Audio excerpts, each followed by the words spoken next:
Good evening, everyone. Welcome to Apus Health Angels workshop. Our mission is to develop companies to be stronger and ready for funding and educate investors about the process of investing in healthcare companies. And as part of that, there are many challenges that are sometimes faced, and we really want both parties to be aware of what those are, so that they're sensitive of the experiences that each of the other parties are facing, but also that the companies are stronger and prepared to do a good due diligence, and that the investors are aware of what components are important for companies to develop. That's how we got on our discussion tonight, is developing your product really can have some pitfalls, but there's ways to streamline it. And so we are going to be talking about improving the design process. We'll move on. Scott, I'd like to, you're the Chief Technology Officer. We met a number of years ago, somewhat through development for Downstream Therapeutics, our company, but also with regards to doing some masks for this COVID pandemic. But you have many skills, and leading the Device Connects is one of them through the Life Sciences Washington. That's a forum for people who are particularly interested in topics there. But your day job is Product Creation Studio. You're one of the founders on it, and maybe you could just walk us through a little bit of your history before you jump into your conversation. Yeah, happy to do that. Those are the first few slides anyway. And so, yeah, thanks for reminding me about Life Science Washington. Is a great partner with us and with APIS as well. And so the next Device Connect is coming up, and you can look for that on digital health. I think there were a few digital health folks out there, so we'll be talking to some interesting folks on that soon. But today it's about development process, design process. I've got a lot of slides. I can move the talk in some different directions if people want to hit me up. So just let me know. The day job is as Chief Technology Officer and co-founder of Product Creation Studio. We are an integrated design firm in Seattle, and I say integrated because we kind of think of it's the cats and dogs of the development world, the designers and engineers working together, and that's we try to provide a broad cross section of disciplines to address the challenges that new product innovators have as they bring their products to market, and some notable customers there. So we work with folks that are large and small companies of all sizes, and I think there's a few folks that we've either worked with or know on this talk. So good to have some friends here. Then moonlighting in my other roles are with Keiretsu Forum. I've been a member of that organization for almost 10 years.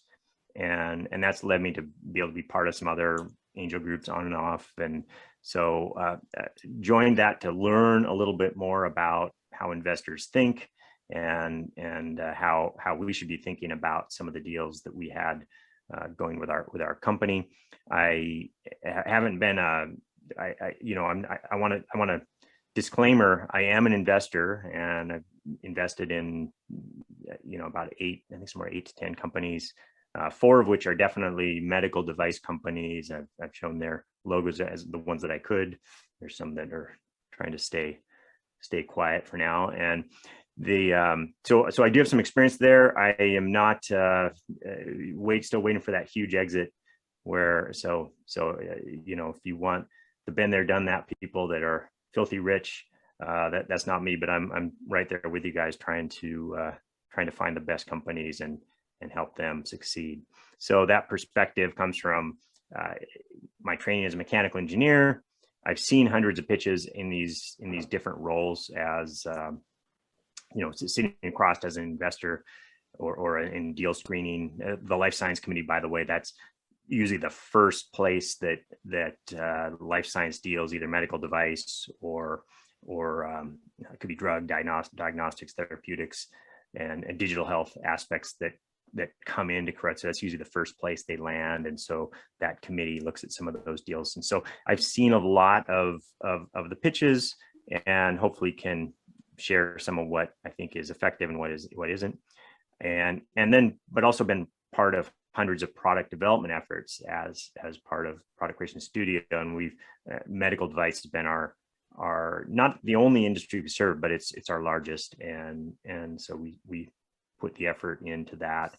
And let's see if I can move us forward there. So again, what I plan to talk about is device development, and with the perspective of what to look for in a good device development opportunity. And it's easy enough, you know, I'll kind of be defaulting to, hey, as an investor, you look at this, but easy to flip that around as to what entrepreneurs should be looking at. And so kind of straddling the fence there, and happy to discuss with folks either perspective. And as I prepared this, I almost feel like hopefully I'm not going to disappoint people, but I felt as I prepared this, I wanted to get down into, like, let's get down into tips and tricks and detailed, you know, plans for how you would go about developing a medical device. And what I realized is I really want to spend some time on sort of the setup, and that starts with the market. When you talk about a product, it implies that there's a market for the product, and it's something that's going to be manufactured and sold. And so I want to talk about the medical device market, and then go into a little bit of problem setup of how we look at how I might look at an opportunity, break it down, both from the seat at Product Creation Studio, but also as helpful as an investor. And then we'll dig into a little bit of what device development looks like, and talk about some things about prototyping, about defining user needs and exploring user needs. And so we'll get into some details and best practices there. And then at the end, just some high level trends that I see going on that could be interesting, both for things to pursue as an entrepreneur, but as an investor, areas of interest. So the market for medical devices, and I was able to, thanks to ProClinical, a group I found online there, they had this nice chart showing the top 10 medical device companies in the world based on 2020 revenues. So these, as of today, these are your top, and no surprise, Medtronic's at the top, but you see kind of a cast of characters there. But the really interesting thing here is they quote the market size is just under $500 billion in 2020, and a nice steady growth curve they predict over the next 5 years. But the top 10 companies account for almost 45% of those revenues. So this is kind of a top heavy market. There's a lot of activity, mergers, acquisitions in the environment. So the big keep getting bigger, big fish eat the little fish. There's a positive there in that you kind of know who your potential exits are as a company or as an investor, where your companies could be heading. You know, if it's an orthopedic device, you got Stryker up there, and that's one that should be considered. You know, and Medtronic's doing a lot of electro cardiac pacing and that sort of thing. I mean, so you can kind of go down your hit list here and figure out who is your strategic of the day. And so, but of course, the con is that if it's not so easy to just start the next Medtronic and, you know, in a decade or two have a giant company like that, because it's indicating that there's difficult things about this market that would lead these big fish that have scale to kind of eat the little fish. And some of that is market complexity. And I'm not going to belabor this, because I think, you know, some of the other speakers that I've seen on the list are probably doing a better job of hitting aspects of this. But these are regulated markets. And I say markets because you've got countries across the world that generally most of them have some sort of medical device regulation as to marketing your products in their country. And many of them are different, and you have to look at them as a whole, or look at them independently. So this creates just some overhead, a challenge. Not only do you have to follow best practices, you have to demonstrate that you're following best practices, controlling inputs, managing risks, and design control, manufacturing controls that meet the various standards across the world. So that's a challenge that you don't have in some other industries. And then they continue, reimbursement is, you need to have a CPT code in the US to really be kind of the next hot thing. That's where the big money is. And then adoption by those healthcare systems that you've labored to build your device for is not a sure thing. There, you're going to go up against value panels and evaluations around, does this make sense for us as a healthcare system to implement, even though it certainly will help this subgroup of patients, but overall, is this going to save money? And that can be hard to prove and hard to substantiate. And so you end up with long sales cycles, and there's distribution challenges, and then finally, just in terms of developing the right product, oftentimes the true unmet need, which is kind of unlocks what a great innovation could be, is not immediately apparent, because most of us are not the physicians, not the actual folks in the line of fire using the products, and the people that are often very busy and not a sure thing to get true feedback. So it's a little bit of tricks of getting that feedback. So that feeds into this, I think, the roots of the organization I'm speaking to, and physicians who want to kind of nurture innovation, which is great.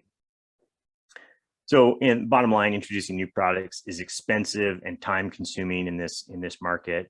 And to talk about the cost, I just pulled, just skimmed a few, kind of over the last 12 to 18 months, deals that have come through our life science committee. I anonymized and just grabbed the ones that made it easy to see, like, this is kind of the budget they had, not the total amount they were raising, but the budget that they had out of that for development activities. And so you can see some $3.75 million of development budget. Oh, okay. $66 million for a in vitro diagnostic platform. And I know that group got a lot of grant money, by the way. So that was a lot of that came from there, but they're raising significant sums. And a dental system that was planned out to be just under 5 million to get through to manufacturing transfer. So these are to some groups these might be, oh, that's nothing. To other groups, like that, this is some pretty serious money, and especially for an angel investor, you don't want to misspend this money if you're putting money in the game. So these are real sums of money that are required to do the development, and kind of how they appear in the the important thing is to use the money efficiently and make progress rapidly. So basically, after all those downers about the market, should we give up hope? And no, not quite. I think the healthcare need is growing. It's not shrinking. We've got aging populations in the US and many other countries. And I think also, as we age, we've been aging with technology. We're realizing, hey, there's things that we can do to treat some of treat conditions, identify disease, and so there's this increasing pull, I think, within the population to, hey, I want more, I want better healthcare, I want to be able to find out if we can do this procedure or that. So for many of these patients at the end of the pipeline, it's not really a want. I mean, some of them are, but for many of them, it's a need that they have. And I don't want to use COVID as an example, because people obviously need ICU beds, but many other things. A pacemaker can save a life for a person with electrical issues in their cardiac system. So these are significantly large impacts, positive impacts for the patients. And as I mentioned, a novel device can change lives. I've listed a few companies here from the regionally that I'm aware of, and Advanced Bionics West Coast. When we worked with them, they were down in California. They've since been purchased by a larger company. That big fish eats the little fish thing I was talking about. But we helped them bring the first waterproof cochlear implant audio processor to market. So the little girl there is wearing one of those. And Lumathera actually prevents blindness from age-related macular degeneration through a photobiomodulation therapy, and we've supported them. And then Ventec Life Solutions is just a company that I am aware of as well. That was in the news quite a bit, and a regional company. They've got a multi-capability ventilator that can do like 5 different things that normally need all these other equipment for, and they designed this for folks just living with respiratory problems or chronically, but a great tool for during the pandemic, and made a lot of headlines with GM working with them and big government contracts. So it's worthwhile to navigate the ecosystem that is the complex ecosystem we talked about, and investors can actually make a return here. So what are, again, those ecosystem dynamics I kind of hinted at? But one thing is, it's important to invent the business before you invent the widget, and that generally comes from an understanding of what's not working in the current market, what's wrong with the products today, and that unmet need is something that the big companies are generally rich in. They've got the data. They fund kind of an offhand way. Yeah, let's do a survey of 500 physicians or nurses, and let's bring them in for interviews, and let's get data on what things they need. And so they've got plenty of data, but generally starve for innovation, and their business units and generally innovate incrementally, and to continue to push establish the beachheads that they have, and then grow those incrementally. And that's what they do. And so then emerging companies on their hand are generally starved for the data. They may have an earned insight somewhere that they've gathered, and willing to take a risk. So those innovation leaps that they're willing to take are something that big companies aren't generally good at. And so there's a kind of a trade-off there, where two organizations could use each other, and large companies generally try to foster external innovation rather than squash the would-be competitors, right? And so they're doing the strategic medical, strategic companies. Many that are on that list I showed earlier, and even below, have venture arms. They're funding venture deals. They're resource sharing with certain deals because they don't want to see them die. They want to give them data, and they want to see what you can do with this, and then let's talk. And they're making acquisitions at a kind of an unprecedented rate, and so Cypress Medical is a company we worked with that kind of in the bottom there is the distal end of their plastic surgery suturing device, throws a blind suture, and our team worked with them to redesign, improve some of the key features on that. It became a platform device in their marketing, and caught the eye of Allergan, and they currently have a deal in place, an option to be acquired by Allergan, which I think at the same time got acquired by AbbVie. So it's crazy, but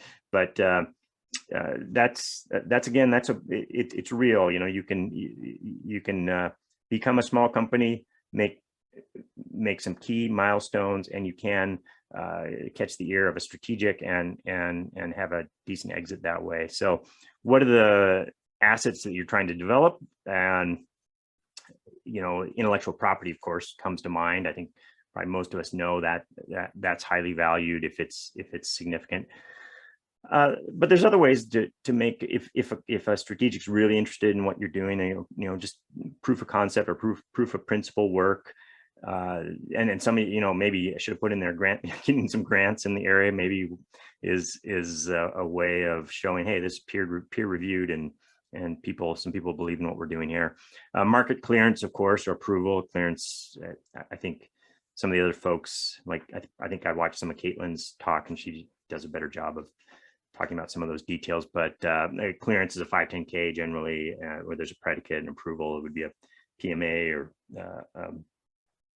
I don't think we call those de novos approvals, but that's a big milestone, a big value increase. And of course, market traction, that's another. Companies do come online and take a big segment of a certain spot or a certain industry or certain product. And sorry, my dog's in the background, one of the attendees. And then maybe they get bought, maybe they don't, maybe they're positioning, maybe they're trying to become the next Medtronic. We'll see with some companies like Bigfoot Medical, or they probably got bought already. I don't know, but Dexcom's one that I think's come up and it's grown nicely. So, but all of these assets require some amount of design and engineering, and that's what I next want to start talking about, is setting up the problem for what to work on as a company. And so I often use this opportunity evaluation framework where I think it's helpful to split, and this came more from sitting in the CTO seat, as kind of looking at what entrepreneurs were good for us to work with versus ones that didn't. And if they kind of had all these boxes checked in some way, they seem to be on the right path. And if they could think about these things in this way, and of course you could break this down into a lot more detail, but the top three we kind of think of are kind of this user experience. You can also describe it as like kind of a value or a vision, and where the vision for the user, like why is somebody going to want to use this? How well does it meet their needs? You got functional technology, the thing that those needs that you're meeting maybe require something, a suture, to throw a blind suture. Do you have some concepts around that? You need to develop concepts of how that's going to happen. And then the business strategy, there's all the other things that's the one you could probably break up into a million bifurcations, but all the other things around running the business. And we'll talk a little more about that. But so again, quickly, who are the user experience about? Who are these users?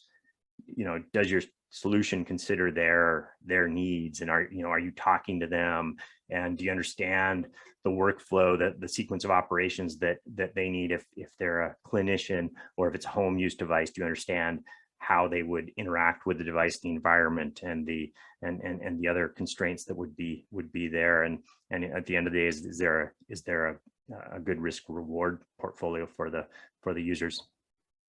So considerations there might be like, is this something they live with forever, like a chronic device? So are we building a CGM or something to support a diabetic patient, or is it an acute industry, a trauma, and we want them to recover? And so, and of course, burden on care for users. Things like patient adherence is a big deal, especially in home health, where it can be difficult to get patients to comply and use the therapy that we all know is going to be helpful, but they put it in the drawer and don't use it. And potential for misuse. So you guys can read too, but there's considerations here of why that understanding the user is really important, and we'll talk a little more about that later. The functional technology side, and this, as a mechanical engineer, this was my world, right? This is, hey, how are we going to do that thing? Just tell me about the thing you want to do, and all the possibilities, great. But then get down to the technology. How are we going to move the electrons or the mechanisms to make the thing happen? And so you can think about, is efficacy being demonstrated? Where are we at on this technical journey? Do we understand? Does our team understand the technical space? Do we have a kind of a in on a way to go build the next thing, or do we need to go buy some technology that would allow us to do this? And again, familiarity with with the technology. Is this, if you're a company that's building something like this, say it's building a surgical tool, and you've already done some other surgical tools, then this may not be such a big move for you if you use surgical tools, and now you're trying to do connected wearable devices. That maybe is a much different thing. And that's actually a place that some groups get into, because, hey, we want to monitor the outcome of our therapy, and so how might we do that? But you have all these other considerations around. This is where you get into the details of power, batteries, heat, size, maintenance. What are the constraints, and what are the key functions along the way? And then I like to think of, like, again, I said business strategy. So these are the things affecting who's buying this thing. Do we have, what is the competitive landscape like? Like, how are we going to get it to, how are we going to make a business out of this? How are we going to make money from this deal? So these are the types of things we're looking at. on the business risk. And I mentioned you could break this one out into a bunch of subgroups, and here's some of those right here in a kind of a product life cycle concept where my world is kind of, it starts in that blue, or like we've got a concept and let's do some development and prototyping and launch this thing and figure out how to manufacture it. And then usually our customers are figuring out how do we distribute, use, and the rest of the life cycle there, service, recycle.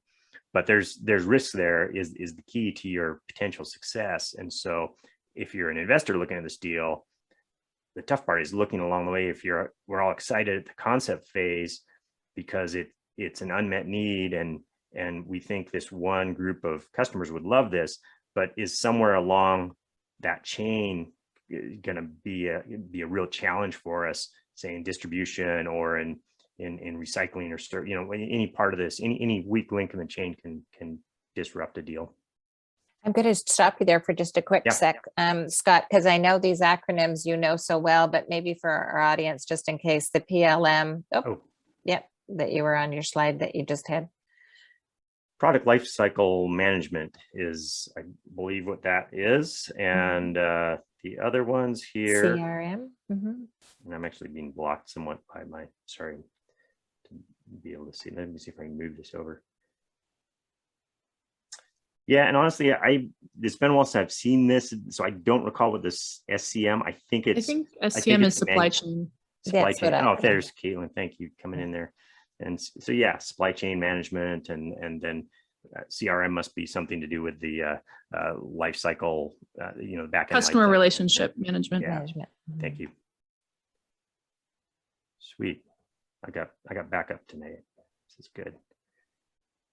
So considerations there, in the early days, you want to think about what could be that return on an investment into a medical device concept.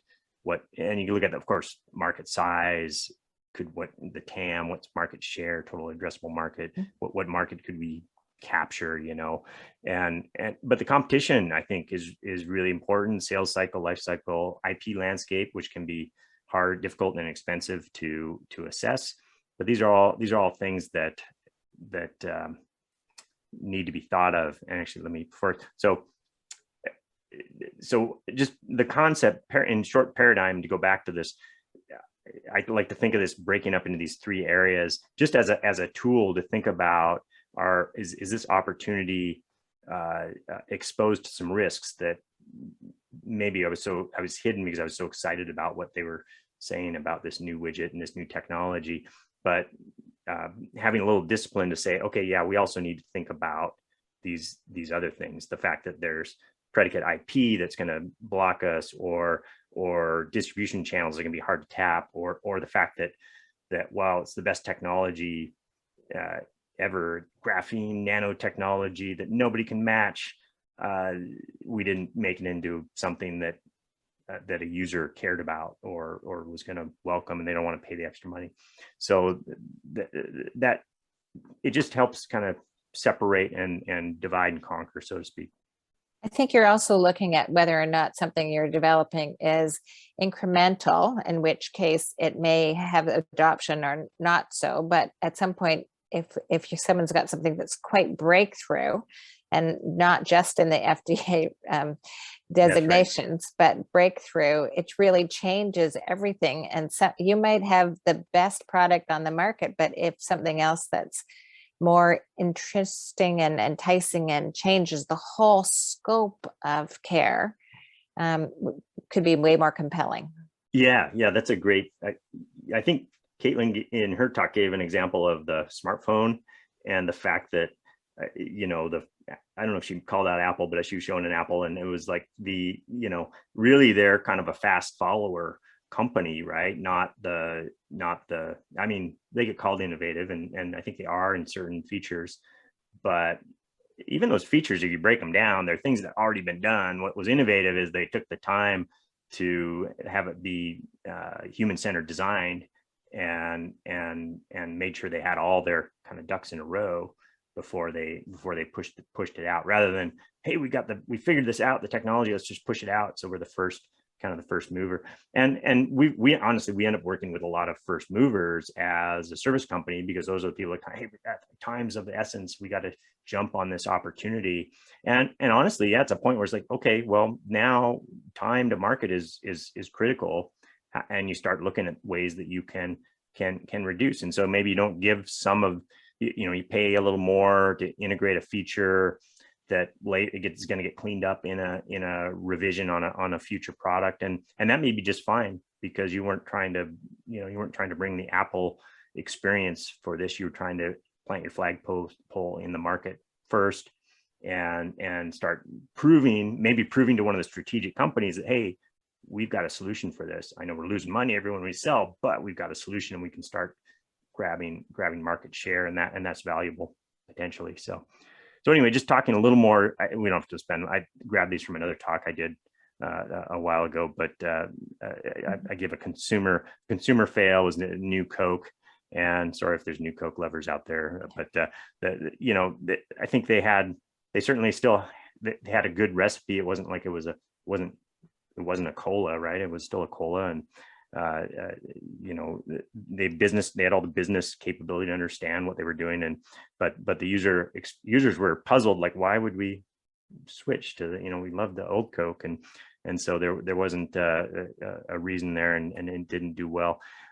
Similarly, and I only know so much. I don't know that much about this particular company, but I kind of know about this industry of the endoscopic, laparoscopic tools. And so this company brought something with great novel functionality to market, with additional degrees of freedom to allow this. The idea was allow surgeons to do more, and but something, and I'm doing a little from what I read, a combination of cost, which might have been more of the business strategy, but something about how they presented that to the users wasn't valued in a as well as they thought it should be. So they had a more expensive device that wasn't being valued, and it didn't go well. And so again, this is where the big companies spend agonizing amounts of time and money on understanding what those little subtleties of the user experience are and the user need.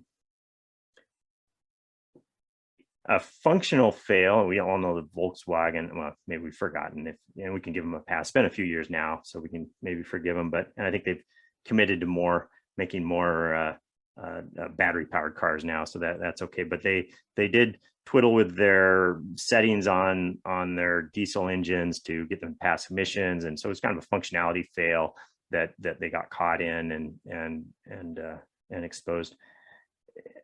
In the device space, of course, Theranos, that courtroom drama is unfolding now, but basically there's a functional fail here too. There was a promise definitely established by the excitement around from some large strategic companies and a variety of investors.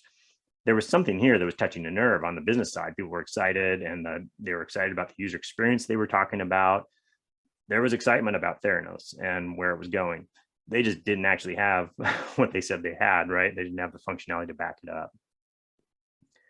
And BlackBerry had good technology, right? And some people still don't want to give up their BlackBerries, but user experience was okay, and of course it functioned well, but they didn't really account. This one could probably be balanced between user experience too. They didn't really account for this change in the market where people wanted more capabilities, demanded more apps and things, and so that was kind of their downfall. And in a similar way, this is a product from an Australian device company called Air Expanders. That really cool product. I helped give them an award at I was on a jury for a review, and it's a product that takes an otherwise kind of painful thing for after a post mastectomy, they have to do a tissue expansion to make room for an implant, and this does it automatically, and you can have your phone and and kind of say, okay, I need to expand a little more. That was too much. Let's wait. And otherwise, you're going in for an injection of saline on a kind of every couple of weeks. And so, really cool idea. And just they didn't.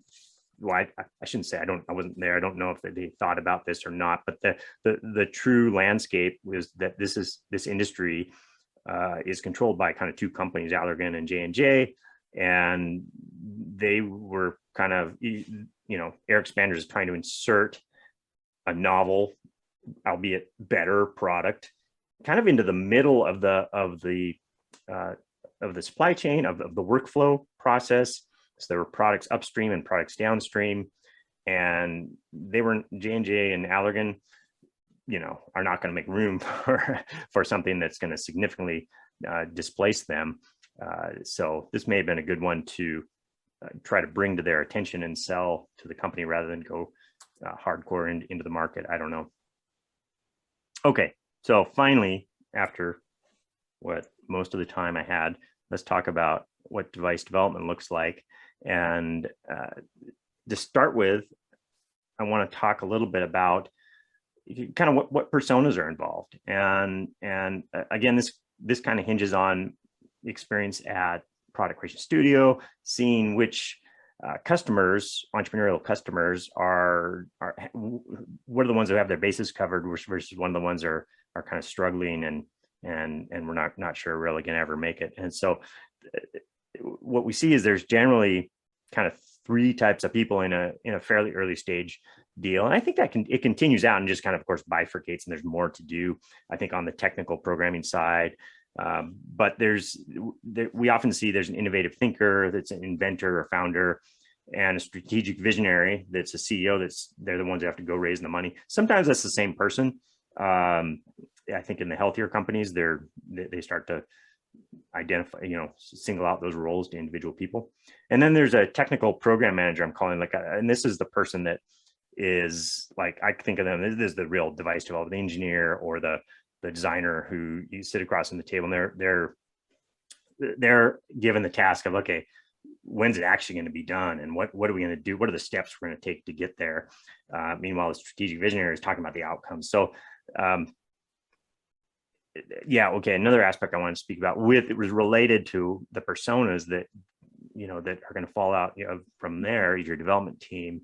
And there's often a decision of build or buy. So do we go and hire all of our people one by one, or however to build this team that's going to do all the things as a development plan comes together? There's engineering, there's design activities, user experience, engineering activities. There's of course the regulatory side. There's the quality management side, and there's, as you move on out, there's manufacturing aspects and testing aspects. So the list kind of grows and roles shrink and grow and shrink over time. And so teams can either go hire all those people, or they can work with external groups like service groups like ours.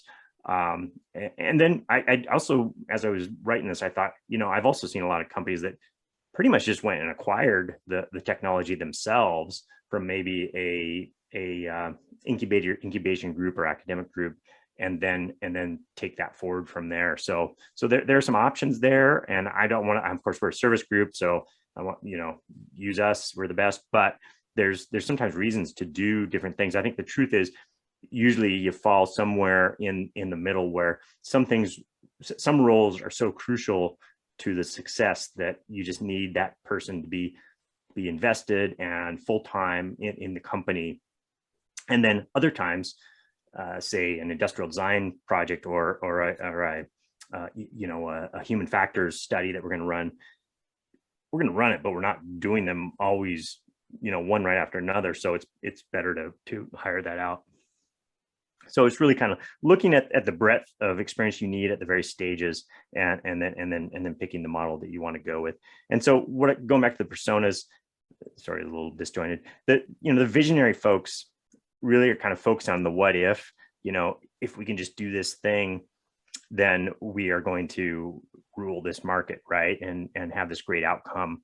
The device developers, on the other hand, typically the folks trying to actually operationally build that vision, they have to be worried about potential risks, the harms that they might cause to users or to, to the business through cost of goods, functionality, all these things that the visionaries don't always want to talk about. And then visionaries need depth in certain areas of differentiation, areas where they can say, look, this is the thing we're really good at and why you should invest in our company. And maybe those things like, look, we're real time on this feedback and we apply AI analytics in a way that's never been done, and everything's great. And that all may be true, and they want to say we're the deepest in this area as possible. But when they also say, and we're developing this device development it's got to be comprehensive, right? We can't leave gaps. And so when we talk about doing actual product, actual medical device development, we got to hit everything. You got to line up all the inputs and study all the risks and track all the outputs against those inputs. And so you don't get to leave things on the table and just dive deep in one area. Because ultimately we all want a finished product that makes it and to market and has an impact. And that's one that considers the users and their use environments and allows them to use it safely and effectively, of course. And so that's all set up to kind of want to talk about this targeted versus comprehensive viewpoint, because it will direct where you put your resources on development. And so this is a high-level product development framework that we use at Product Christian Studio, and just 4 phases.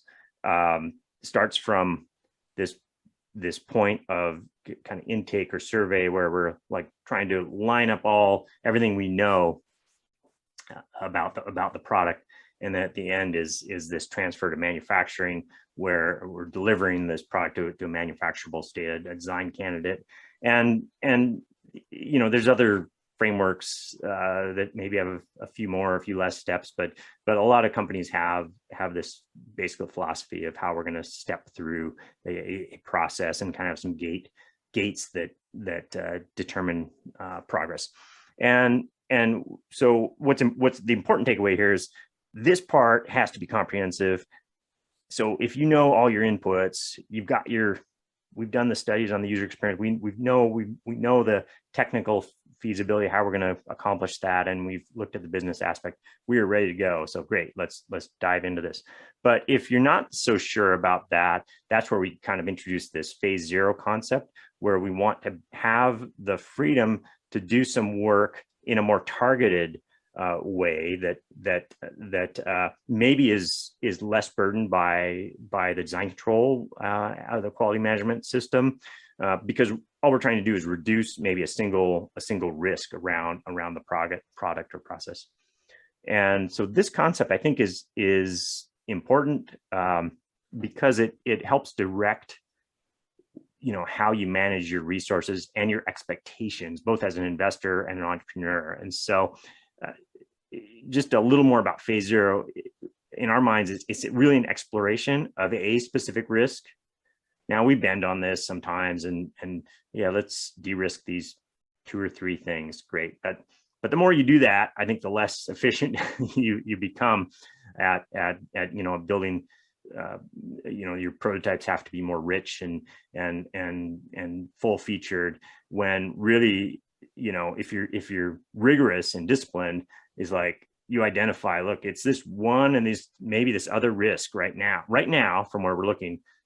These are the risks that are going to either cause us to say forget it, or cause an investor to say forget it, as just too much risk. So you want to identify what that thing is, or those couple are, and it's like about focusing on those to de-risk them, to get some evidence that, hey, this actually could be a real deal. And the audience is the development decision makers. So it's folks that it's usually not the FDA or something. It's like, what are the things we need to do to get confidence that we are on the road to being ready for actual device development.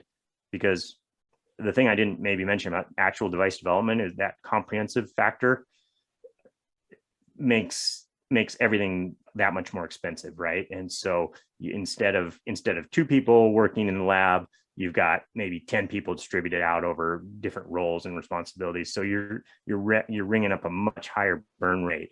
And so you better be sure that they're working on the right thing before you do that. Scott, can I ask a question here, which is, Yeah. and I'm not sure where it fits at phase 0 or the next one, but if I said, I want to design, a device for cardiac or reperfusion injury, which more specific for ours, one of the things that you look at is what are the guidance that the FDA might say, you're going to have to show these things.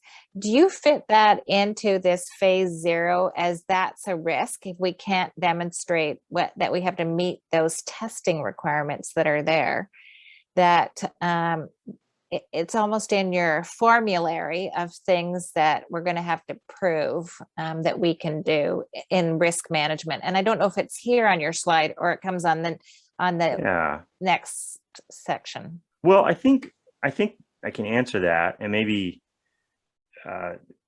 maybe even going back briefly to this, so typically we're thinking of we like to apply the QMS, quality management function, which, by the way, means that we're controlling, we're capturing, documenting the inputs, any potential outputs, and the risk, and we're doing risk management of in between to control to show that we've established a good set of requirements, maybe that meet certain regulations and things like you're talking about, and then we're going through a process to show that we've developed and we've got a design that actually does meet those and then meets the user needs at post.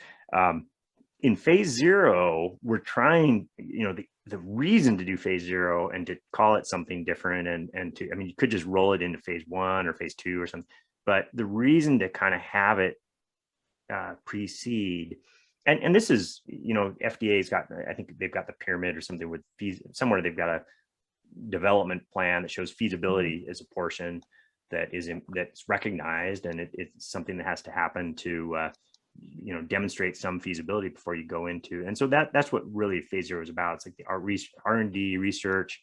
Generally, we're looking at things that are, so generally we're conducting it outside of the QMS, but that was exactly your question. But if it ends up resulting in something, and this came up recently with us, if it ends up resulting in something that becomes a specific input, or it develops a new input to the thing, then you either have to repeat some of that validation work or verification work in your in your development process, or you need to have done a good job of it in the phase 0. So it's maybe not as perfectly clean as we'd like, but you definitely can unburden some of the work and be very targeted, and we can just say, you know what. So as an example, I think for what you were saying is there might be a big, say there's a collateral, we're doing a ventilator and there's a collateral standard that we have to show, that we can ventilate this volume for this amount of time on a battery or something. And we're like, I don't think we can do that, push that much air for, with those pressure, whatever. If that's one of the bigger worries about even moving forward, say that was a feature that's going to determine how you're able to market that ventilator against the other ventilators, then I would move that up and cast it somehow into a phase 0 goal where that's what we're trying to do. But I wouldn't necessarily say, hey, it's got to, the work we do there has to all be compliant to some exactly follow a specific regulatory standard or but it's important to bring that up, because if that's a risk where it says, hey, we don't even think we can do this, then phase 0 is the time to get better confidence in that at that. But we're generally not trying to show, we're not trying to take phase 0 and show the FDA like, look, we're doing the right. I mean, you can of course use that data, and if you do, then that may reflect back on the level of control you have to apply in that. But the idea with phase zero is to be targeted, so you don't have all of those resources focused on this. And that means you may not have as many people looking at the quality aspect, you're looking at an electrical engineering problem. Maybe you don't have as many mechanical people looking at it. They're like, hey, we'll figure it out. Yeah, just see if you can do your thing, if you can make enough watts or enough heat or whatever. So what we're pushing is it's a targeted effort. So Okay, I'm going to pause you for just a sec, Scott, and Glenn's got a question or a comment that he'd like to raise. Hey, Scott, you're doing a great job, and I just wanted to provide a user testimonial, if you don't mind. Sure. Because you're talking about phase zero, and in the screen that you just moved back away from, and when you were showing what phase zero encompassed. Oh, as you well know, no, the previous one. We Glycomera, my company in Salt Lake City, worked with PCS on devising a new nasal swab. Just what the world needs is another nasal swab, for Christ's sake. But in any case, it was for a different disorder than anything related to COVID. And it was before COVID that we started working on this. So it just happened to have been a convenient or inconvenient coincidence, depending how you look at it.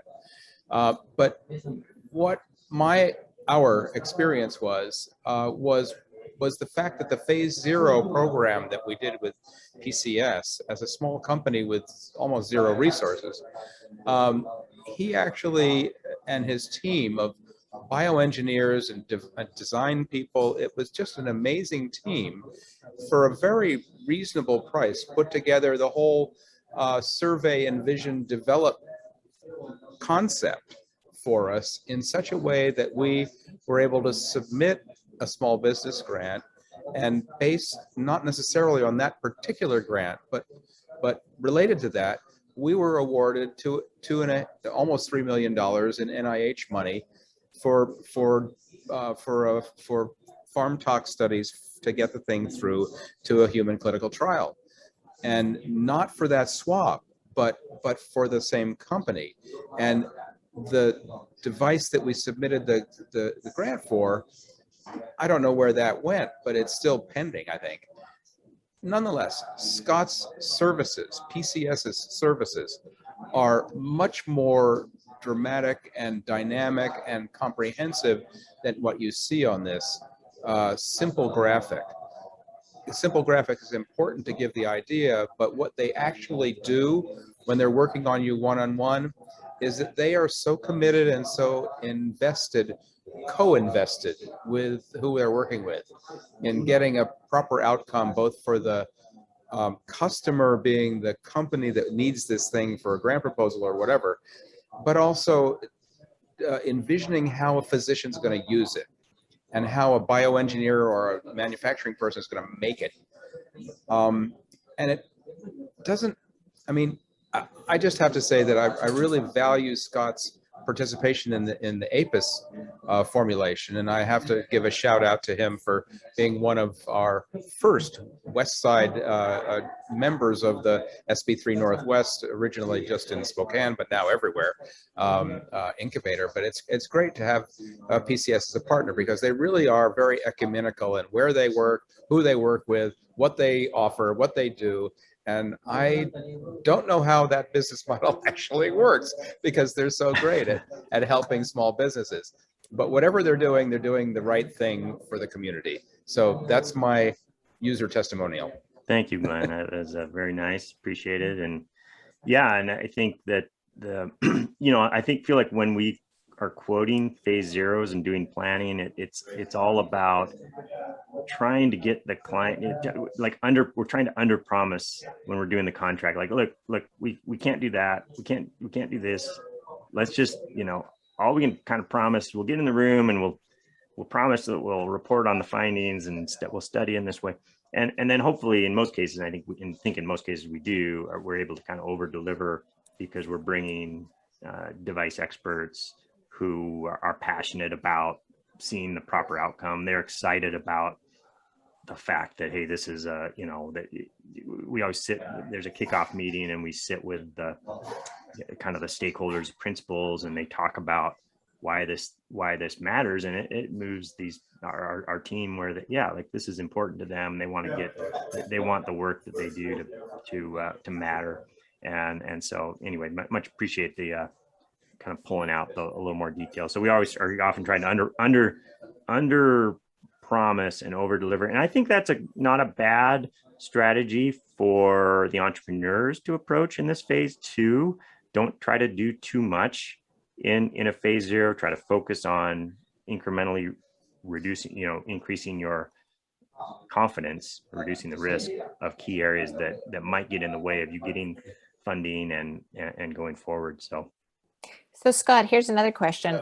What are some common product design considerations your clients come in believing are easy, but are very hard? So you're having these conversations at phase zero, and you're talking about overpromise and don't overpromise and don't underdeliver, and maybe the reverse. But if someone comes in and they're totally unreasonable, give us some examples of in your past with all your companies where that's occurred.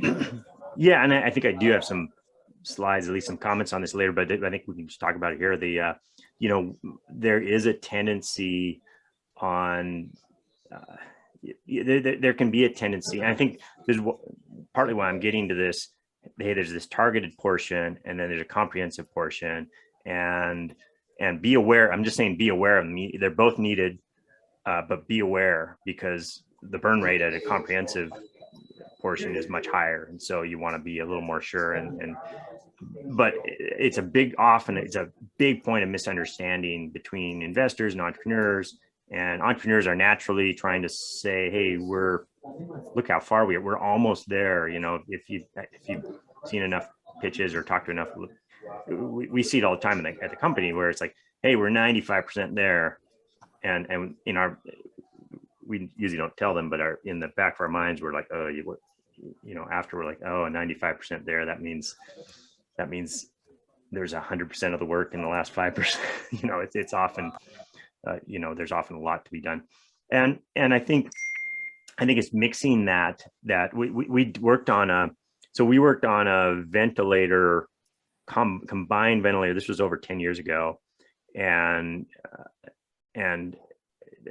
kind of along the lines of what Ventec Life Sciences was trying to do, where they were integrating oxygen concentration into the same product as the ventilatory support itself.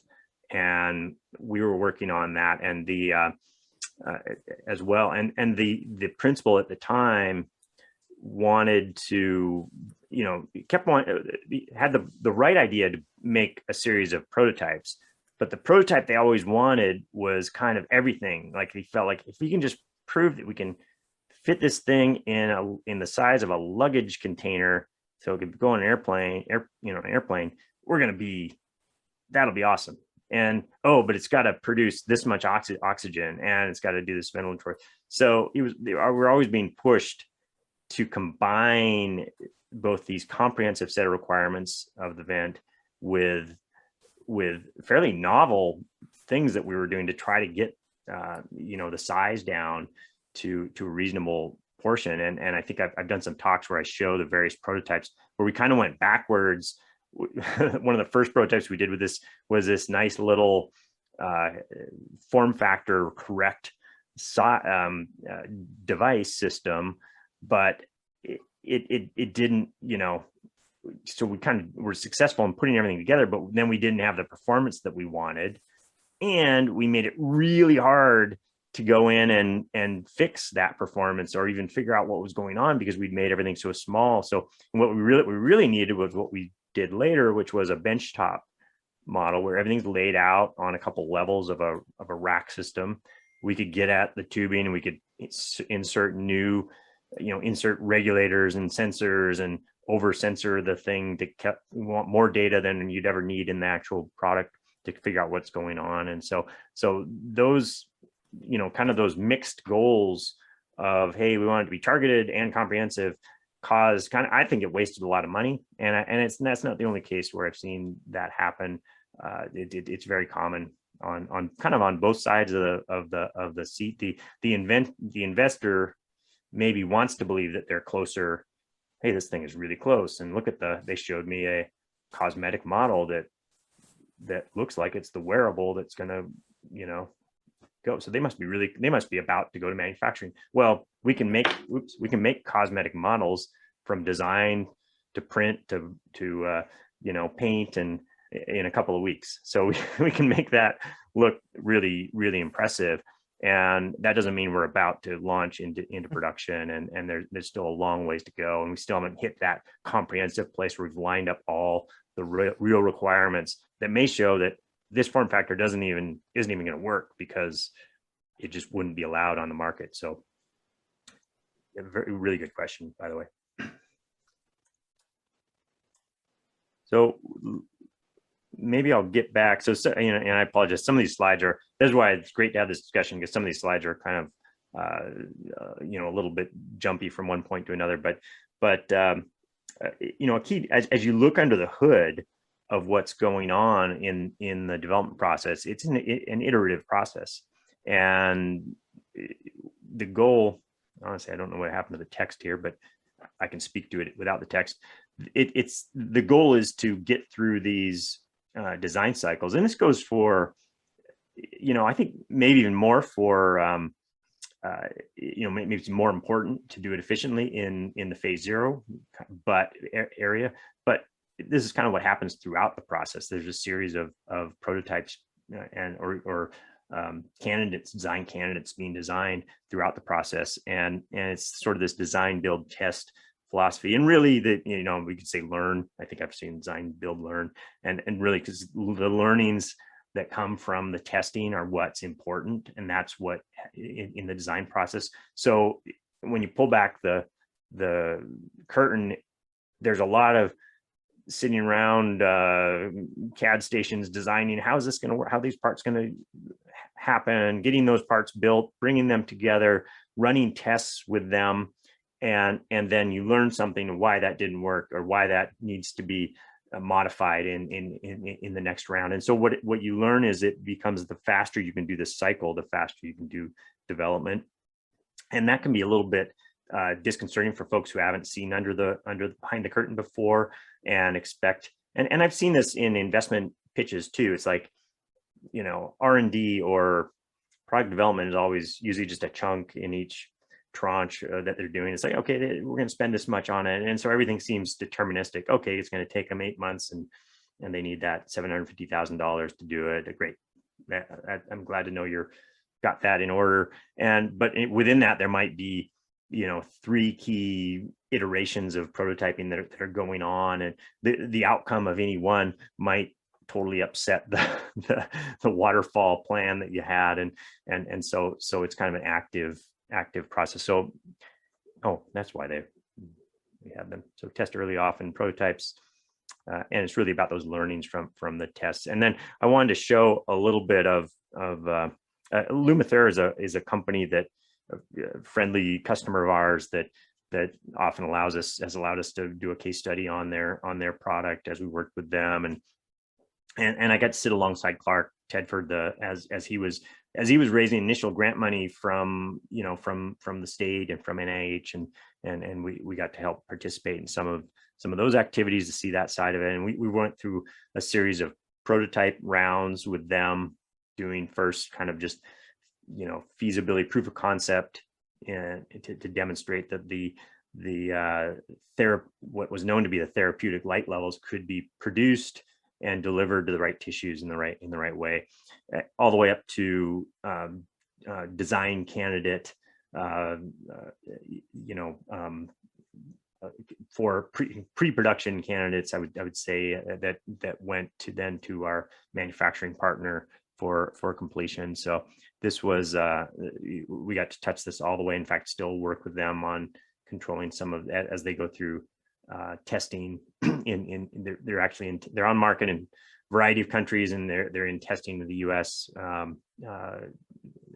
now. So running some continued studies. So but I'm just using this to show some of the, in what we call kind of the targeted pre-product development or pre-device development, the phase 0 through 4, you know, that type of activity.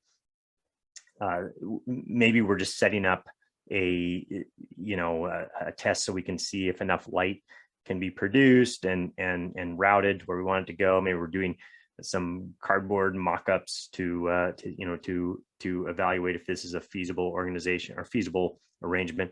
And some of these cycles, honestly, in fact, I believe the lower left was actually fairly deep into the development process, and we were required to come up with a concept for the touch points on the product and determine that they were going to meet human factors needs and the needs of the patients.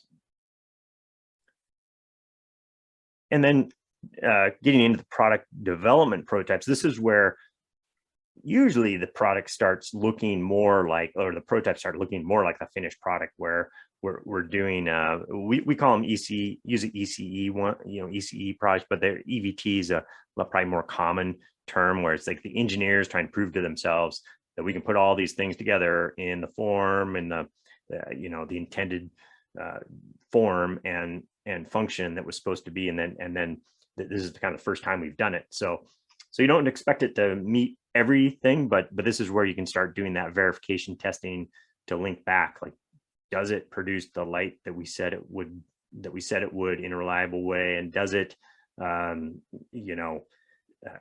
does it get too hot, does it get to all these things that might lead in, that trace back to requirements that were established, are now being tested, and then those changes get rolled into maybe a subsequent EVT product, or ultimately maybe a DVT, which is a product that goes to usually to confirm that, hey, we're actually meeting the business need and the user needs in some real applications, and then a PVT would be, we're working with the manufacturer to wring out and qualify a way to reliably produce these products, so that each one, we have some traceability and confidence is actually doing what it's supposed to do. And then jumping back, I definitely wanted to hit on, I think it was in the abstract, on kind of the human-centered design aspect and how important that is to, I think, to the success of modern medical devices, modern products throughout. But oftentimes, it's not the first thing that comes to mind to some entrepreneurs. I think that's changing. We see more and more folks really focus, partly because regulation demands it, but also a realization that especially as we move out point of care, out away from clinics, these things have to be great experiences. They have to be safe, reliable, and intelligible by the user. So really putting on the need, it's about putting the needs of the users, the people that will be touching this, the patients, the clinicians, putting that first, and then trying to engineer to that mark, rather than saying, hey, it's easier if we just put it into a shoebox and then make them deal with that. It rather than that, it's like starting with what they need first, and if that means we have to do some backflips on the engineering, then so be it.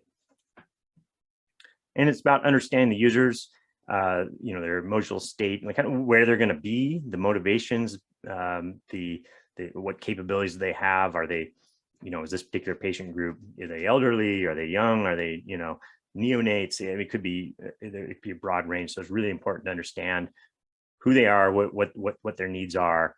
And we get at refining some of these through a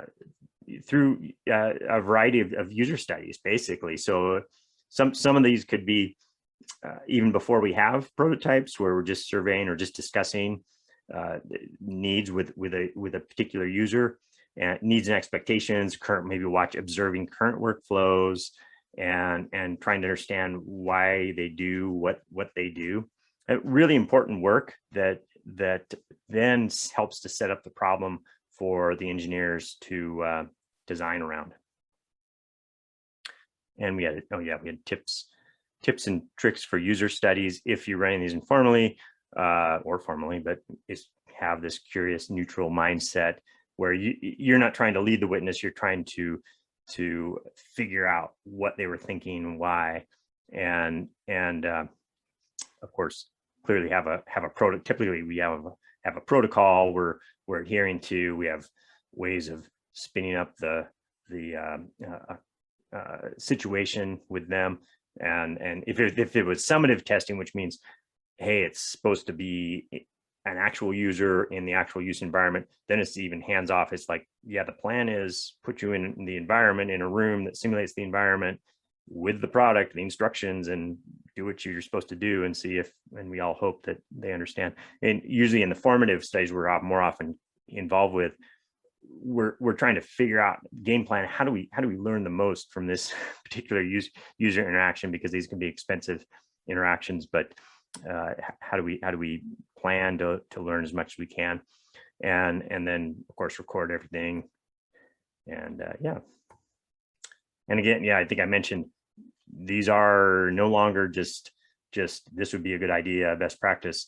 They're required to address the human factors usability aspects of medical devices by regulation, and there's some great guidance on how to, FDA's, by the way, FDA, don't be afraid of them. They've got some great guidance on their website, and some of it's written really for the layperson to help you understand, make decisions. So use that resource. Okay, so investor considerations based on what I've explained about development. Just some things to keep in mind, like, do you have the right team for the opportunity? I think is an obvious thing that investors are looking for. We usually want to see team, maybe just after the problem and the potential solution that you've put forward, or maybe a little bit later, but you can't forget about team in your pitch, right? We've got to believe, and investors falling in love with the team and their ability to follow maybe the windy development path of product development. And and then don't confuse, as I mentioned before, don't confuse targeted progress with comprehensive progress. And this was this area I talked about with the ventilator, and there's other examples where I've seen proof of concept prototype doesn't mean you're almost to market. It means you establish some level of confidence in some small portion of the effort, but there could still be a long way to go when you apply all the comprehensive requirements. And as I mentioned, yeah, the cosmetic models can be built rapidly. So don't get swayed by, ooh, wow, flashing lights and twinkly buttons. Be more interested in what was their process to get where they are. What are the big risks that they've knocked down, and what's their plan to go forward that addresses future risks. And then, yeah, in phase 0, or they may call it something else, or maybe they don't. It's a risk that they don't address this at all. Maybe they, hopefully, if you've got a mature company that you're able to invest in, they've wrung a lot of the risk out already. It's like, well, we did this feasibility studies, and so we knocked down that user experience risk by doing this study and this, with these users, and we knocked down the technology risk here, and we knocked down the business risk by doing freedom to operate studies and talking to the potential customers, getting data from them. So, but if not, you want to see that they have a thought process around that, and that the company understands where they're at in the process, that maybe they've got a great technology that could really be beneficial to companies in this space, but they understand that they haven't proven that with real customers, and that maybe they haven't even talked to enough statistically significant enough number of real customers and real users to even speak to that. It's just a hunch, right? So you want to kind of understand that, and then are they talking to strategics, right? Because as we know, there's some reasons maybe not to talk too early to strategics, but not too many that I can think of that are real. I don't, why not? I don't think the belief that Medtronic or somebody else is just going, oh, we're going to take that idea and build it. Now they might already be working on that idea, which would be actually more valuable for you to know than for them to disclose. If they just nod and go, oh yeah, that's if they just nod and go that, oh yeah, that's a big problem. They just told you something that was cost them millions of dollars to find out in statistical data, and that you're not going to spend as a first-time entrepreneur. So you're likely to get more value out of speaking with them. Now that doesn't mean they'll always take the call, but just think about who's really exposing themselves in those conversations. And and I think speaking with strategic groups and venture groups within those strategic groups are early and often is not a bad idea, because you're talking to the people who could be the customers for your company later.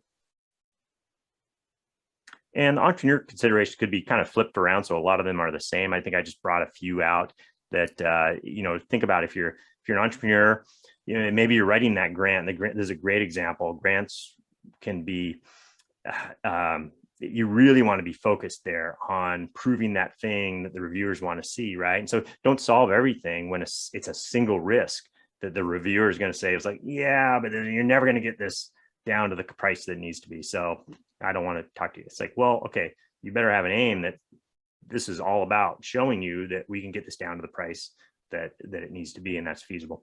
And just embrace that importance of the stage you're at, rather than trying to pretend that you're so close to the finish line. And it's because the work you do early on is foundational to the rest of the success, and everything refers back to that. And I've seen we've had this with companies where another good example is the vent miniaturization. We had this with a wearable therapeutic as well, a neurostimulator, and the desire to rush to show that, hey, we could put this in a form factor size that fits on the body the way it's supposed to do, overtook the realization that they didn't even know what the therapeutic waveform was.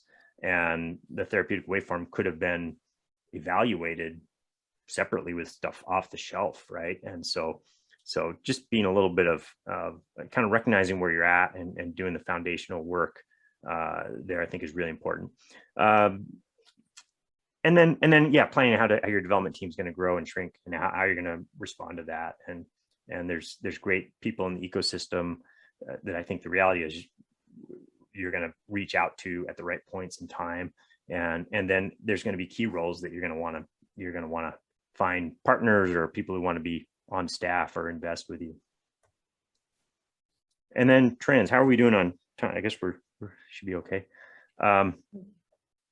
These are just some things as I thought about it, I should leave with, well, Scott, what do you see? How do you see the medical device space moving? And so I kind of thought of three areas. One is an increasing level of precision that I've seen from just watching the industry, but also our customers, and in some of them big customers, as there's an increasing amount of precision that goes on. So in surgical tools, we're seeing surgical robotics. We're seeing a real push towards minimally invasive tools. Minimally invasive just means less invasive than the last tool we came up. We can stick the tool down a smaller port or something that to do the work that it needs to do, and we're not having to open the patient up as much. And we're seeing better diagnostics are leading to the desire for some of these increased precise capabilities is the interesting thing, because we're getting point of care ultrasound. We're getting better diagnostics that allow us to detect. So take lung cancer. We're detecting lung cancers earlier, so some patients are spending more time, or so there's an opportunity to maybe save more people. And then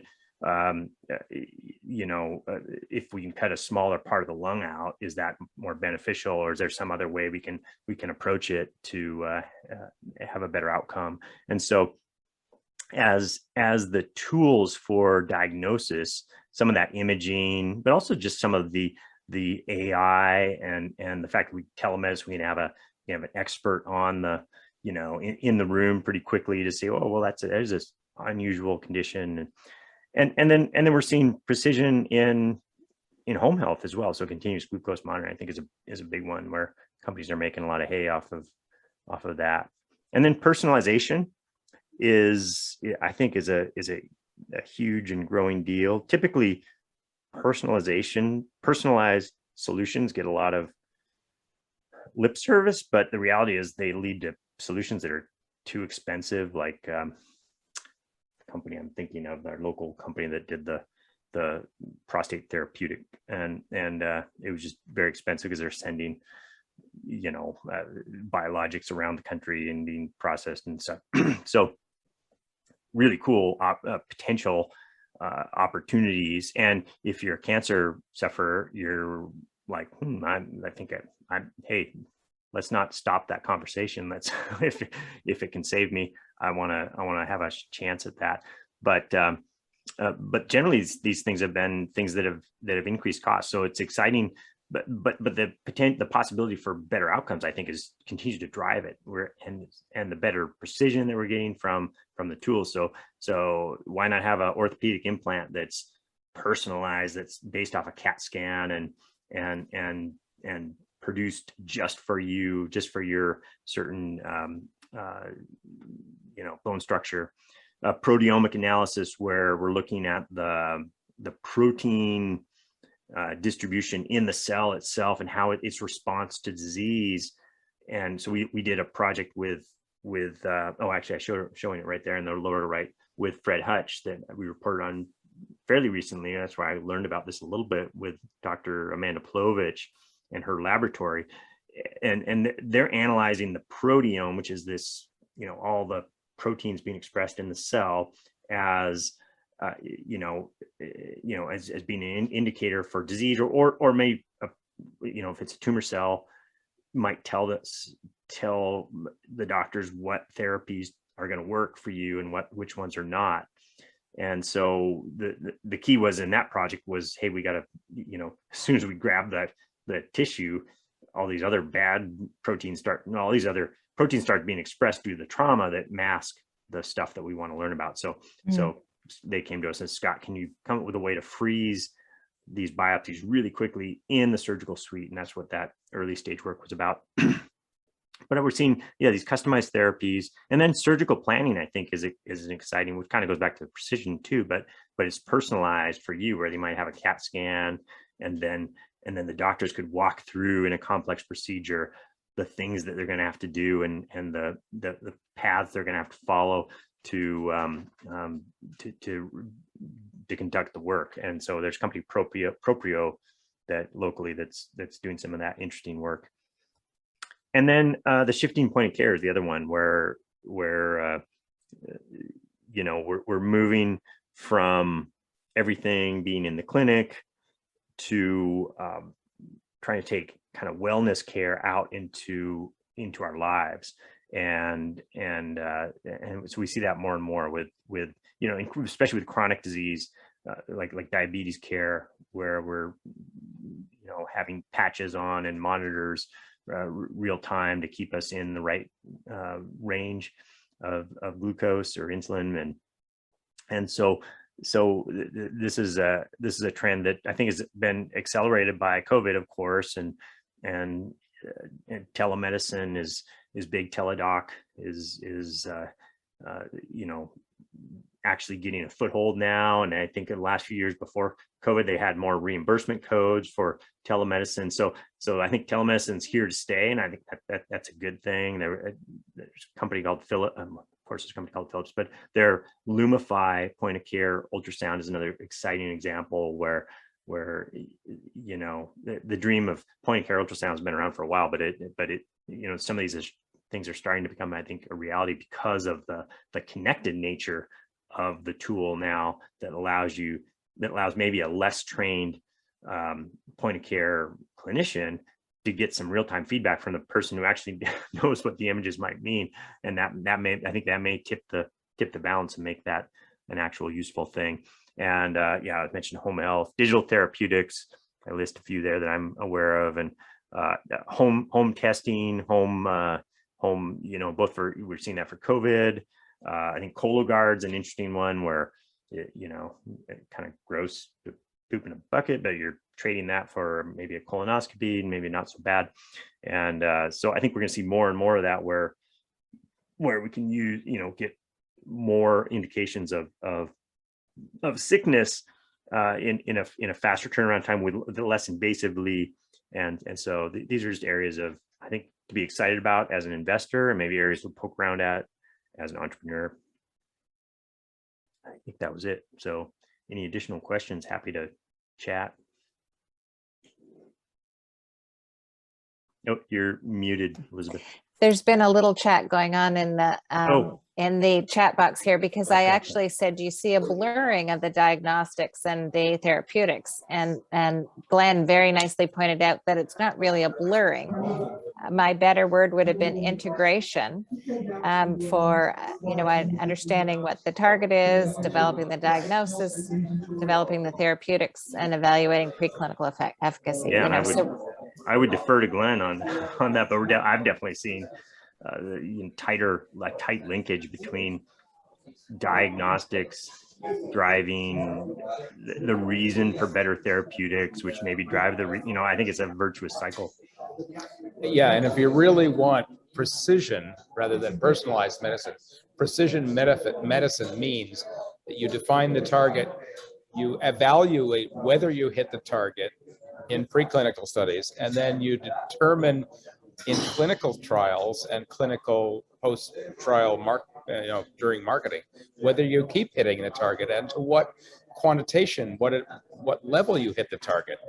That's precision medicine. That's what we're striving for. Yeah, definitely. That's and you know it well. Let's see. I can see if there's other few questions here. Hey, Scott, I have a question about something you were talking about earlier. Thank you so much. You covered so much ground. I don't know how you crammed all of this into one presentation, because this was a lot of content. So thank you very much. Towards, I don't know, maybe halfway through, you gave kind of some examples of some of the costs of development. And I was just curious, the numbers that you were quoting, is that generally the kind of functional technology part that Product Creation Studios is involved in? Or is that really, are you looking at that as the full, obviously there's user needs and business considerations and all kinds of things beyond kind of the PCS role. Could you give a little clarification on what those estimates look like? Right. And thank you for the question. And yeah, and I actually apologize a little bit, because this felt like I was throwing this deck together from a variety of sources that I talked about and stuff. So I apologize if it was a little disjointed, but I'm glad we're having these conversations. The that data, as I recall, that data was taken generally from their estimations at the development budget, what they call development budget. So I don't have full insight, but definitely included some things that would typically go beyond what PCS would do. Like PCS does not do, we don't do regulatory guidance, for one thing. And so it wouldn't be there. There might be activities, maybe laboratory tests, maybe animal testing, or different model testing that we would not do as well. We might support parts of it, or we're rebuilding. Generally, we're helping to build the prototype or the candidate unit of representative unit of the design that maybe then gets used in some of those key tests by a research group, CRO.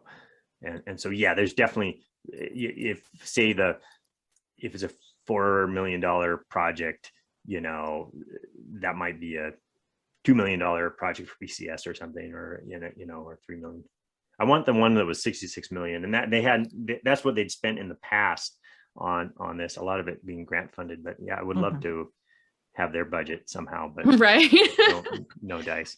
Yeah, Scott, would you and- do me a favor and take down your slides just at the moment so we can Oh, yeah. see a few more faces? That would be good.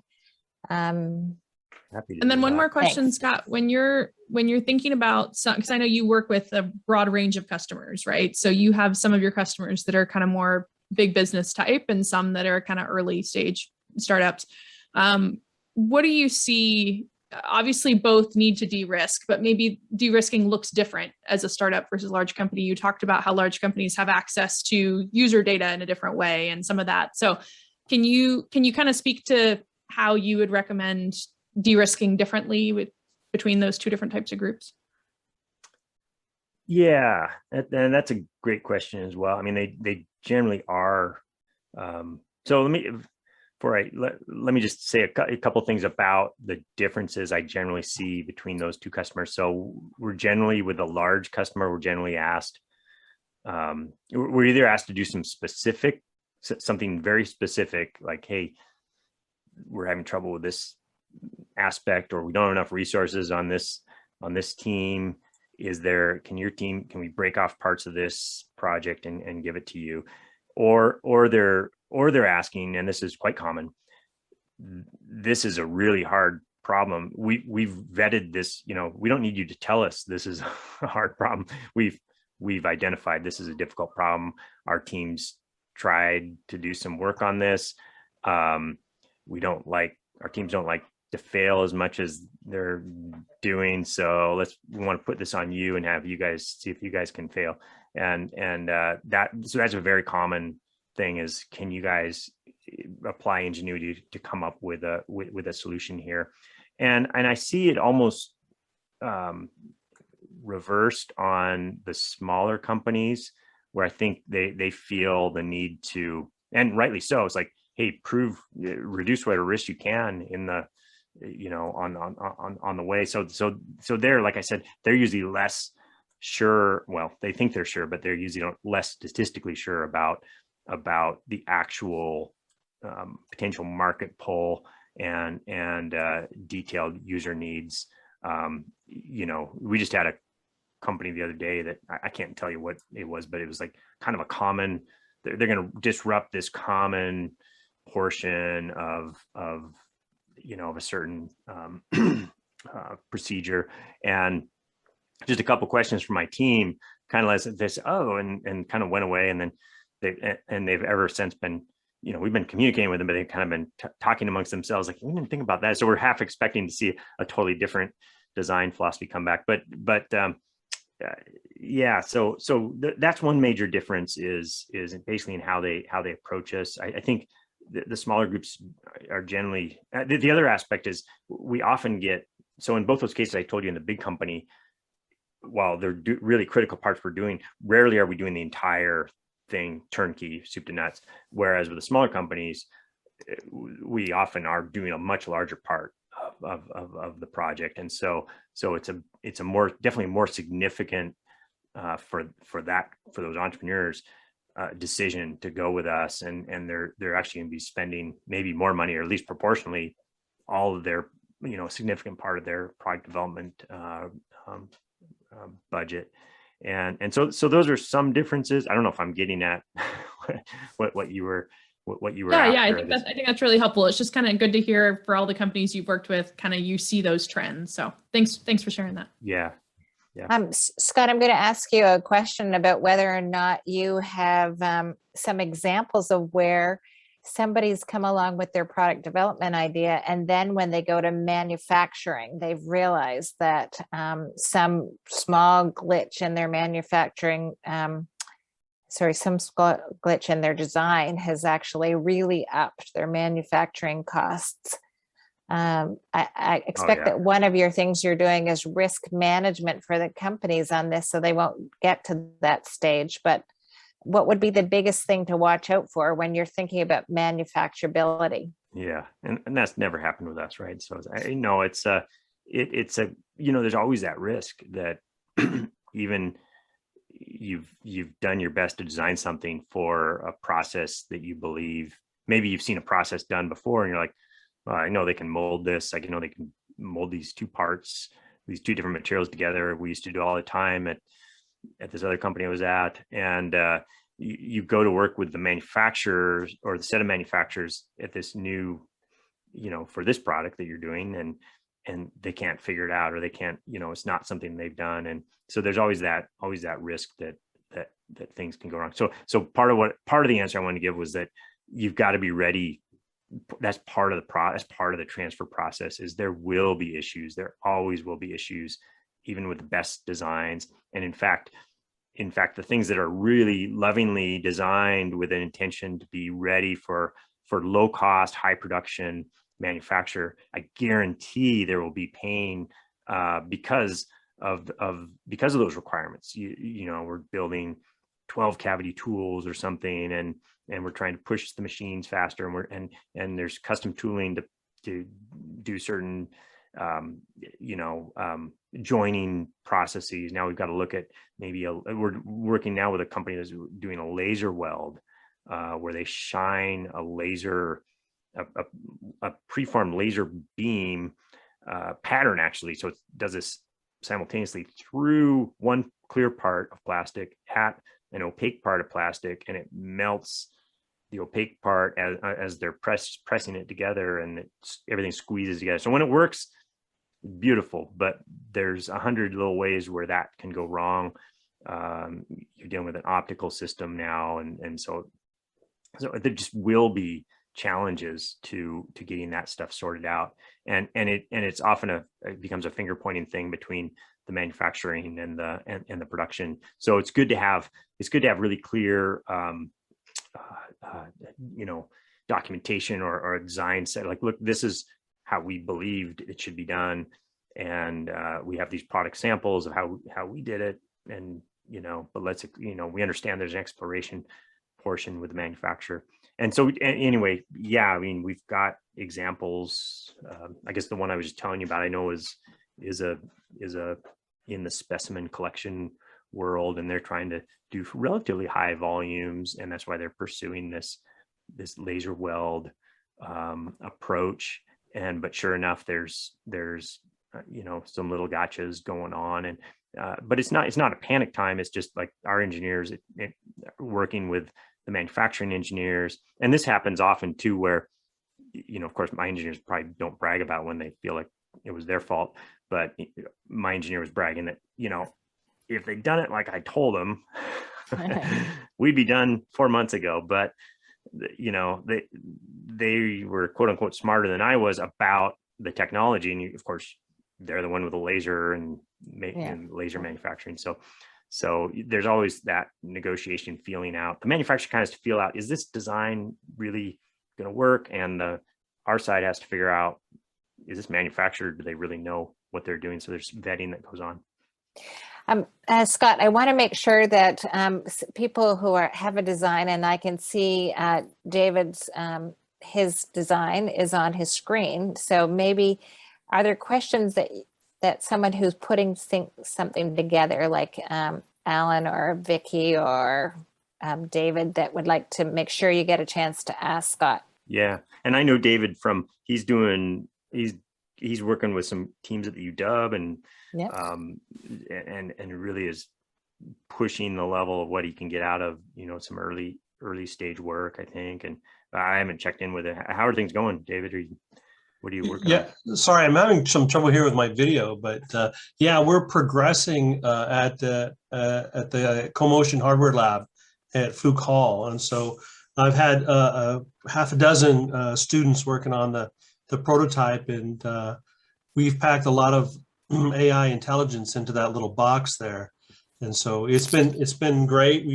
The design has been pretty stable now for a while, but Scott, all the things you talked about near the end of your talk about some of the trends of what's happening in medical device community as far as telemedicine and personalization, stuff like that. I was eating that up. Because you're designing for it, aren't you, David? Exactly, yeah. So I was really loving you saying those kind of things, because you're kind of big data, you've seen it all, for a while, and you're seeing the trends. And so it really makes me kind of feel good that at least this product is on trend. Yeah, and your product again is doing essentially pill identification, right? So yeah, pill identification, and we're dispensing medications that's been prepackaged by a third party like PillPack or Walgreens or CVS or something like that. And so we are dispensing it, but the advantage we have over the dispensers that are out there, that there's actually about a dozen of them, is we're also including video conferencing in the box. And so that screen there at the front allows video conferencing between the patient and clinician. Yeah, that's great. And I mean, thank you for using students as much as I know you had a student team that I spoke to once, and that we haven't figured out a better way to get, product development experience other than going through the cycle and doing, I mean, of course you rely on the engineering or the design discipline that you trained in, but product development is kind of its own world, and its own has its own constraints and process expertise that you gain in doing this. So just going through and getting those cycles is super valuable for the students you're working with. Oh yeah. I'm some of I've been doing R&D for a number of years, and I kind of see it as a learning process for everyone, and having the students get their hands dirty on a prototype project, is great. I really enjoy teaching them coming along. We've got about 2 more minutes. So Alan or Vicky or anybody, Michael, anybody else have a question that you'd like to address for Scott? I'm actually going to I've already put Scott's webpage in here. I'll just put his LinkedIn, and so you can connect with him. So Scott, as an FYI, as a practicing physician, actually the reimbursement for telemedicine is dropping precariously. Oh. I know. It's one of those, ooh, are we really making money or not really? Okay, good to know. I was promoting that, I think, a couple of years ago, but I think what I had read was there were new codes, but of course, that doesn't mean that could be an opportunity to take money out of some of the other codes, I imagine. So I've been involved in about 5 different medical device manufacturing ends. Good overview. Yep, that's exactly what happens. All those criteria. So will telemedicine, will it, I mean, it has to live, right? Or Yeah. No, it'll continue. It's not about to dissolve. I think it's permanently planted here. And as we have another, whether it's Lambda or some other phenomena, or Delta decides to blow up again, I think it'll come much more into vogue. The problem is you still don't have enough practitioners. I mean, there's all sorts of other issues. It's not a simple, I find it works really well. Most of my clients happy as a clam with it. But when you're looking at a reimbursable rate, that's going to be an impactful issue for a lot of people. Yeah. I'm going. Yeah, go ahead. So no, I'm speaking about this, Alan. I'm going to put a link in because Jane Lee Cho, who was on and off the Teladoc person, she actually gave a really good talk about where does digital health fit, and a little bit about some of the reimbursement strategies on it. And if she was here, she would jump in and sort of help out on explaining some of that. So instead, if it loads quick enough on my YouTube so I can copy the link, I'll put it into here. Awesome. But if not, I'll make sure everybody has it. And she was early on in July, I believe, in terms of a talk on this. So yeah, I'll get her into here. So. All right, I think we're going to 7 o'clock into a very, very good presentation, Scott. Comments coming in. Thank you for the enjoyable evening. Everyone in the conversations and discussions, you can see a few hands on the screen. So thanks very much, Scott, for your time. I realize it's dinner time, but you gave a great talk, exactly the kinds of things I was hoping for. And I know there's going to be more people come back to you and say, after you said this, I got thinking about my product. Great. Okay. Well, it was nice to actually meet everybody in an event rather than just speak at you. So I appreciate all the feedback. And if you ever want to continue into the discussions, you know, reach out. My contact info is there, and happy to continue. Thank you. We'll stop for the evening. We'll see you next week for FDA